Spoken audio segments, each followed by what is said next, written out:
protected live event of all time, right? In terms of like, if you stream it, like people have to have like giant deals with the NFL or whatever to be able to like play it at their like bars and stuff, right? It's super protected. Well, we don't know if they got away with it. It's just that kind of litigation takes time if they decide to pursue it. He had 150,000 viewers watching him watch the Super Bowl, so it wasn't like small fish. It wasn't small potatoes. So yeah, that's how those lawsuits usually pan out, right? Like with that kind of stuff, is they charge per lost eyeball, essentially, like per person who watches your thing.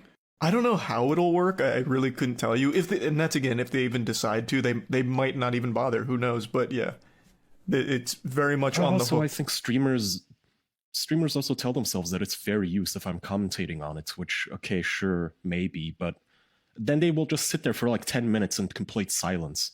Well, the Super Bowl is a super different situation than like what that complaint is usually used for. Like the Super Bowl, like no matter what you do, can't be fair use since it has an entire licensing structure and a licensing deal for broadcast. Yeah. And fair use as a law is also entirely interpretive. It's case-by-case basis. So you could, for example, stream like Avengers Endgame and be like, oh, it's my commentary, I'm talking over it, but the studio could still say, yeah, but we own that movie and you're showing it, so stop. But then, at the end of the day, it's up to the judge to like decide if your commentary was meaningful enough and substantial, transformative, and it's also up to Marvel. So if you're one of the people doing like this full lore breakdown on Marvel's Avengers Endgame, you might be able to show clips, you might be able to show like extended clips because you are completely transforming it for the sake of explaining and making your own content. And I know there are channels that do get away with that, like, and it is completely fair use, and Marvel seems to. But if you're just a dude, in the lower right corner with your webcam going, bro, hooting and hollering like you're just at the movie theater. So Kyle, what you're saying is all these React and commentary channels are learning just how little they add now. I mean, yeah, I do find it lazy because when I stream, I feel guilty a lot of the time if I like even have 30 seconds of silence. I really don't get how people like watch these boring motherfuckers. So many views, and they just sit there and they watch somebody else's fucking content. It's the social element, right? You want to watch a video with a friend, basically. Same thing we do on Patreon watch parties. It's literally the exact same thing. Yeah.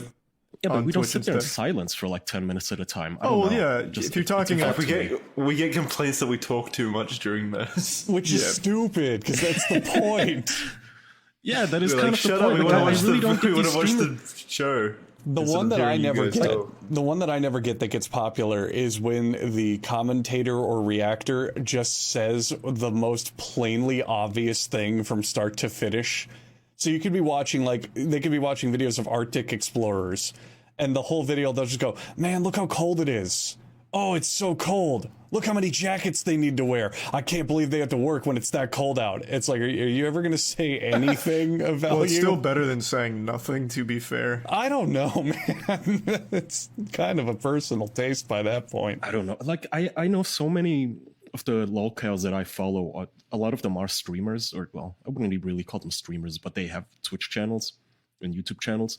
And sometimes I'll like put on their channel and I'll, alt tab out of it to play a video game or do something else on my computer, and they will go completely silent. And I'll think, oh, the video must have stopped. Is it buffering? What happened? Oh, never mind. He's just shutting the fuck up for 5 minutes. It's incredible. It's just insane. Well, let's not. Good luck, I guess. Let's not shut the fuck up because we don't want to listen to those people who tell us to, because we need to talk about fitbod right now. Oh, right. We're on agreement, right? That sounds good. Mm-hmm. Yes. All right. Good. So fitbod. Listen, we have access to a gym. All the Florida boys in this call, and we use it. Oh, I don't know, pretty regularly. I'll give you guys a little spoiler into the backstage of our fucking show. I went to Charlie's house recently, and that man has exercise equipment all over his house. Am I wrong, Charlie? Every single room. I do have a lot of exercise equipment. He has a lot in that house. And the point I'm trying to make is that we exercise, we work out. And you better fucking believe we use fitbod to change the game of fitness. Because if you are the type of person to go to the gym and not know what the hell you're doing, fitbod will know exactly what the hell you should be doing. The fitbod app will create a workout program that is personalized to you. That's your goals, your fitness level, your available equipment. It will learn from your previously logged workouts and adapt as you improve. Something about Fitbod that I personally like, I always bring up on the show how you can swap out workouts if you're not feeling one specific, but something else is they track your muscle fatigue. So if you just recently did a workout of, let's say, chest and arms, it will have a little like meter showing, here's the level of which those muscles are worked or how fatigued they are. And here's, you might want to consider this instead or target these, or if you're going to do these exercises, maybe go around here and do this one.